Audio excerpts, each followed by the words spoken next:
Hello mga ka-preni, 3 ingredients lang pala ang kailangan para makagawa ka ng isang masarap na ice cream.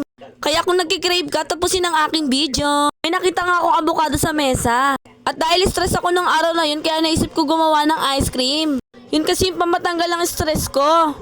Dinurog-durog ko lamang to. At dahil nga wala akong hand mixer, kaya food processor ko na lang yung gagamitin ko dyan. Nilagyan ko na nga ito ng kondensada. Sinunod ko na nga dyan yung all-purpose cream. Minix ko na nga ito. At binawasan pansamantala para mailagay ko yung ating avocado. At ayan, minix ko na nga ulit siya. Laki talaga ng tulong sa akin itong food processor ko. So ayan mga ka-preni, dapat ganyan po yung texture niya.